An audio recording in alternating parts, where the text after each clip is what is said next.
Good morning. I am at Caroline Park this morning. I'm Tony Momberger from the Redlands Daily Facts. I'm here with Dr. Harold Hill, who is a legend in this community and the reason we have Caroline Park as such a beautiful spot.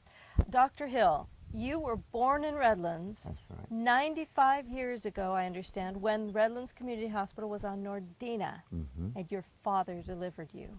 How far does your far does your family go back in Redlands?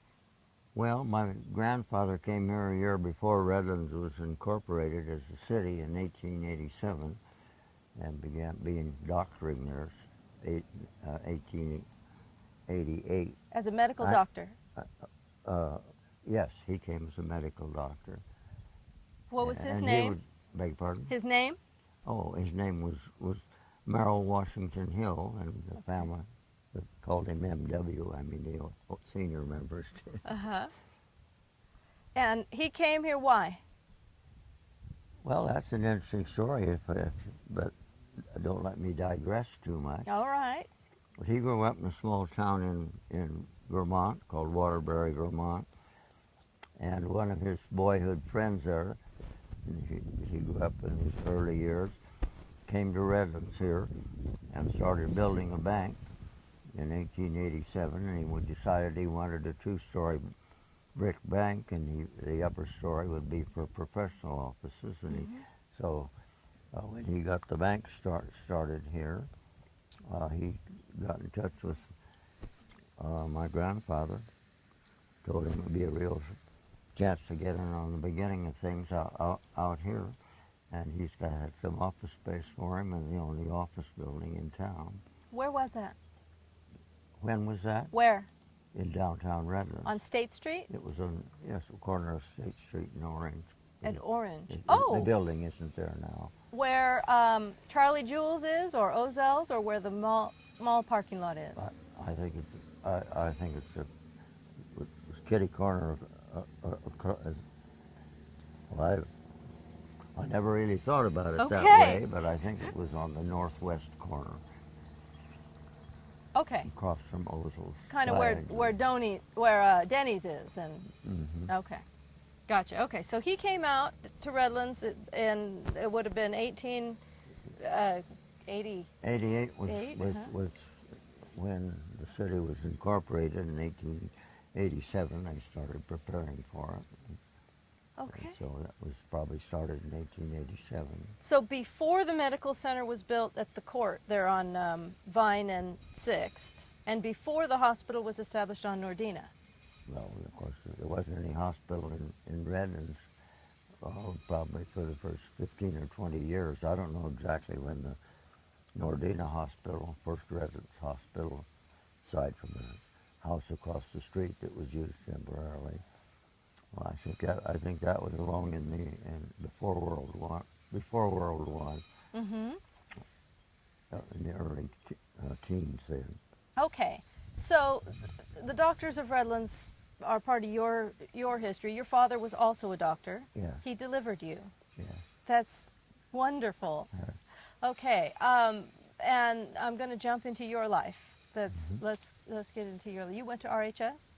I went to Redlands High School? I went all the way through the Redlands school system, from Kingsbury School, Redlands High School, which my grandfather was responsible for getting it started here. He was? And that's another story. Tell me that story. We had these kids, he wanted to go to college, and the only primary school in town then, that's not quite. There were elementary schools in this area at that time. The only secondary school that was a girls' school, but it didn't qualify for college entrance. So in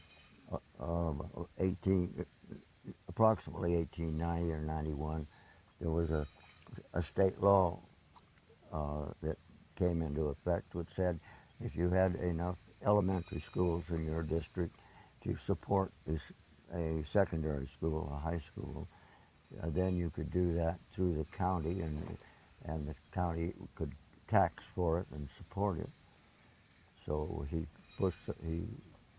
as the newspaper said at that time, he agitated for the school. Nice. And it succeeded in getting it here. And then all of his kids graduated from Redlands High School, and they all went to Stanford University and Oh, my graduated there. goodness. And two of his children became doctors, my dad and my uncle. Now, I understand that Redlands High School is the longest continually operating school in the state. Wow. Certainly the first high school in this district. I never thought of it from a state perspective. Yeah, it's the oldest one, and it's still going strong. He was very much on education and was on the school board, helped pick the first teachers for it, and was director of the University of Redlands when it started. And that was quite interested in education because of his kids. Mm-hmm. My goodness. Okay, and you went to medical school as well. Did you go to the University of Redlands? Yes, I went all through the Redlands School, Redlands High, 4 years at the University of Redlands, and I came back here and practiced medicine for the rest of my life, and here I am. And yet, you've been involved in many other things. Well, I don't know how it happened, but somehow or other I got started in doing good things in Redlands, particularly when I retired at age 65, and I've gotten involved in the things that I was interested in, the parks and and the county museum and that sort of thing. Tell me your association with the county museum. Well, I was very active there in the San Bernardino County Museum Association, which is its volunteer support organization, and it was very active there. Put on a lot of their events like the Wildlife Art Festival, and I was in charge of that for several years. And of course was on the board of that organization. And then the way I got started in parks here in Redlands is that I went to the city council here and talked to a lady there who I knew. I'll think of her family name in a minute. I think she even was mayor about that time, and told her that Prospect Park was terribly run down and was a disgrace in the city. Prospect Park. Ought to do about it. Prospect Park. When was this about? Do you know? When was this? Yeah, what decade? Oh, I think that was probably back in the 1970s. Okay. And she said, "Well, I certainly agree with you, and I'm putting you on the park commission. I would expect you to go ahead and do it." Could it have been Carol? That Prospect Park. Carol Beswick. She was our first female mayor, No, I think. it was way back before she came on the scene here. Okay, okay. Then it probably was a councilwoman. Oh, she belonged to a little family. Her husband was a doctor here in Redlands. Okay. So, Prospect Park. Well, then I got on the Parks Commission. I was chairman of the Parks Commission, and that's how I got going with parks. And then when the anniversary came for the City of Redlands, I was active in the downtown Rotary Club. And between my association with the Rotary Club, and there were 2 Rotary clubs in town there. Okay, so this land that we're talking about, we are on Sunset Drive at the overlook, and what a view. Didn't you tell me somebody said this was the best view that you could have in town? That was Bill Moore of the Moore brothers, who ran the Redlands Daily Facts, who lived here on the edge of the parkland, and he and I really developed it together and went out and decided where we put the trails in and got things started. And he was the sidewalk superintendent all the time while it was being developed, and he was very interested in the park. Let's establish what we're talking about here. This land goes down to Mariposa, and it goes all the way down to where Chaparral and Pappy meet on the bottom, where I usually park and start to walk. And it's wildflowers and trails, and it's just beautiful. There are fields, and you can walk your dog or ride your bike or go walking here. And this land was a public park long before you fixed it up, right? Well, it was designated to be a park, but it just lay here oh, you might say fellow, from 1929 when the city got it, when the donor passed away and our estate was settled and it was given there. But right then, the city didn't think this was appropriate parkland. It was too steep and too rugged and too far from where most of the people were. Mm-hmm. And there was a motion to sell this and buy some good parkland downtown Redlands, where it could be much more available to the cities of Redlands. Well, of course, the neighbors up here already had most of these mansions up here, and they liked having a nice natural front yard here, so they had enough influence so that was finally pushed aside. Okay, I'm going to go back into history and talk about how we got it, and then I'm going to come back up to your expertise. And you've some botany training, have you not? Well, I was always interested in botany, and I learned all of the native plants. In fact, when I was in high school, we had a science teacher who was a botany specialist. What was his name? I Her, assume it was a he. Maybe it was she. it was a lady. Get caught on that every time. Yeah, she'd go out and gather the wildflowers and make us memorize their names, even their Latin names, and I can still remember them, and draw pictures of them. They're in the laboratory. Okay, I'm coming back to this.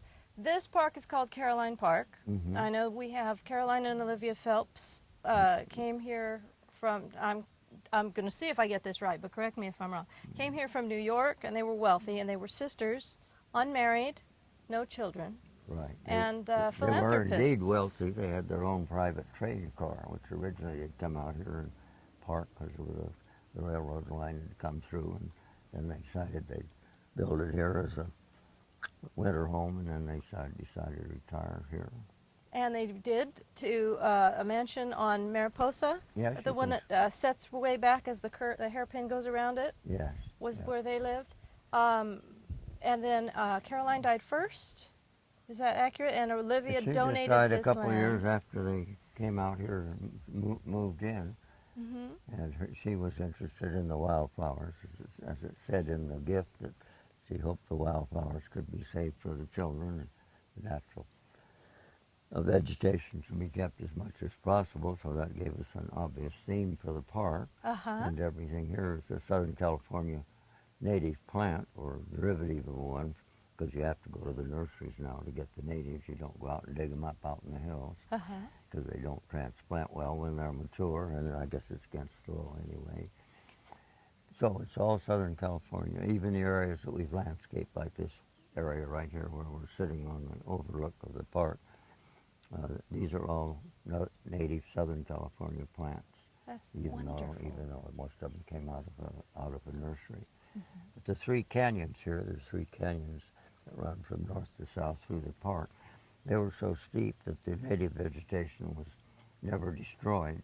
It was too steep to farm, and and there was just heavy sagebrush there, so there wasn't any graze for the livestock, because it was used at times. Originally, it was farmed, dry farmed for barley, the way they did back there 100 or so years ago. And then later on, it was used as a pasture for the horses that were supposed to come to the mansion here to take care of them. You know, they had a separate building for the horses and for the groom, who had an apartment there, which is presently on the market now. Oh, it is? Yes. Okay. But that's another story. Okay, now I'm getting back to your experience with the outdoors. Let's jump to your relationship with Stillman Berry, who was also a doctor who lived in Redlands. He lived in what we now refer to as the Beehive House, the big green Tudor-style house on Highland, with they look like pineapple statues out front, and I know that there were bees in the walls that they couldn't get out, so they call it the Beehive House. Tell me about your relationship with him and who he was. And well, the first thing about Stillman is he was a PhD type doctor, and his master degree, doctor's degree were marine zoology, and he specialized in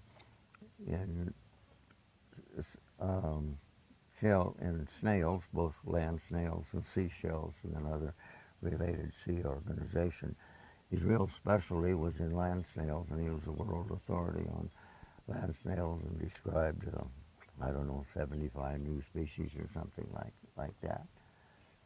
But he also was he was a Renaissance man. He not only knew the snails, but he knew the birds, and he knew all the native flowers, and he was quite a expert with flowers, and he actually developed new varieties of iris and narcissus and things like that, and sold them to the wealthy ladies here who had their gardens here in Redlands. Stillman's mother, doctor, she lived up until the 1930s here in Redlands, and so my family knew the Berry family, and then when I got interested in the birds and the beasts and the flowers, why I got acquainted with Stillman. We became very good friends. And then when he was left control of this huge stock ranch up in Montana, about 50,000 acres, that he inherited, and the annual meeting for the ranch corporation, because the ranch had been sold by his father to a corporation, but the Berries always owned more than half of the stock, so nobody could outvote them, so it wasn't affect their property. And Stillman inherited that. His father died in 1911 here in Redlands. And then later on, I got quite involved with ranch management and learned all the plants and things up there, learned about livestock ranching, and I ended up being the vice president of the corporation up at the time when it was finally sold. Another fellow who lived there in lived there in Harlowton, Montana, where the ranch is, actually ran the ranch together. He was the president, and I was the vice president. So I did get very involved up there, and my background here was the birds and the beasts, the weeds, and so on. It was helpful. So you came here, and here's this fallow ground that is supposed to be a park, but it was really just a weed field, wasn't it? That's all it was. And did you instigate? Are you the one who said, let's do it. Let's turn this into something lush and attractive?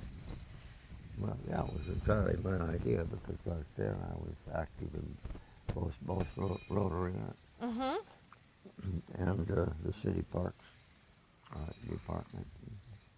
Okay, well, you sure did make it happen. Barbara Reardon is the former mayor of Barbara Redlands. Reardon, that's right. I'm embarrassed I didn't think of that. That's right. Yeah, she's the one when I complained to her about Prospect Park, and she says, you're so right, and you're the one that's going to fix it. So I did, and it was full of, well, that's another long story. I can't go into Prospect Park. Oh, I'd like to hear about Prospect Park. When the trees were kept alive, the irrigation was also put on the shrubs and trees part of the landscaping there. All the flower gardens were neglected. And there were certain trees there that like that irrigation there that they got, that were very aggressive trees from their seeds. And they'd just taken over. They're actually weed seeds. And they'd taken over the original plantings there of the more desirable trees. So there were some government agencies through the county where we could get free labor at that time, or working groups working off their sentences, that sort of thing. So they were all employed. We actually took 40 truckloads of tree weeds and trash out of the park. And, oh my gosh. And got it all cleaned up. Tell me which stories I need to get out of you before we run out of time. Well, I can tell you a little bit about what happened with the old carriage house here. I had an uncle named Fred Arth. Fred Arth is your uncle? Yes, he Okay. was. He's long gone now. Yes. Yeah, and he was second generation, and his kids were third generation Red, and they were all very successful. Fred and his brother Peter, who died rather prematurely, they were all successful orange people. Mm-hmm. But Fred was a real entrepreneur, and he was into all kinds of things, the stock market and banking and ranching and everything else.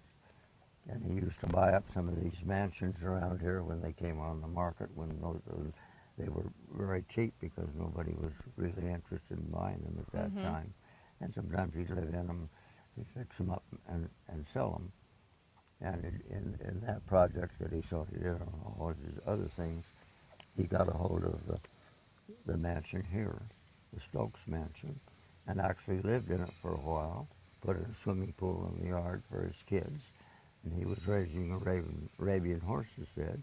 He fenced in all of the pasture land that had been hayland, the flat land here. I want to be sure we're clear. You're talking about the Olivia Caroline's mansion on yes. Mariposa. Yeah, We're not talking about the Kimberly Crest. That's right. Okay. Thank you. Sure. Yeah, well, I did have some personal knowledge about the house even way back in those days. Oh my goodness. I could talk to you all day about what Redlands used to be like and about what you've done.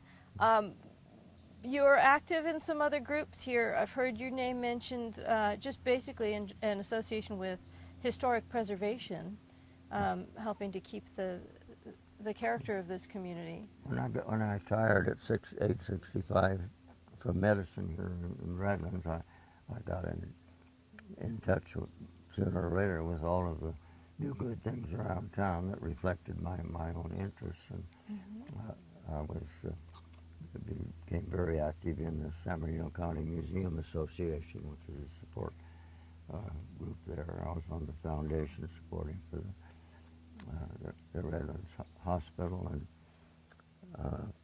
and I was on the board for Prospect Park, and all of that sort of thing, and the preservation for the Crafton Hills to keep them in natural state from being developed. What do they call that organization? I don't know that one. Anyway, I got quite involved up there and raised, and all of these organizations needed some money, so if they had any people that were involved that were capable of raising money, why I started about a half a dozen different foundations for different nonprofits here in Redlands, and sometimes put a little seed money into them. So that was probably the most important thing I did. As far as starting things like that,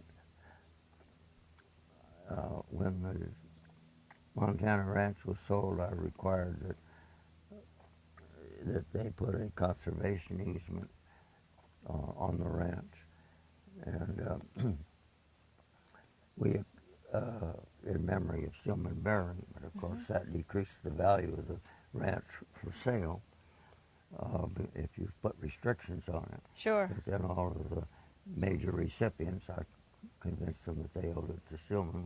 They got $1 million from him, to go ahead and do that, and I actually paid for the setting up the foundation, where you have to go through and get specialists to come in and evaluate the crops and the native vegetation and the minerals and everything, and all of that, and got that all started. And that conservation easement ended up about a third of the ranch. I think it's about 12,000 acres. The whole south end is now in a conservation easement where they can't tear up the sagebrush because there's a lot of good native birds and beasts that live out there, and they cannot put any structures on that don't have to do with grazing livestock, and they can't subdivide it, they can't sell it. Oh, good for you. So that was in memory of Stillman. That's probably the most notable thing I did, because it was a huge piece of property. Well, the location of the sun is telling me we've run out of time. I sure do appreciate your coming out here and talking to me and making such a powerful impact on this community in your lifetime. I'm very honored to have sat with you this morning. Well, I apologize for taking so much of your time, but it's all your fault. You got me started. I'm guilty. Thank you.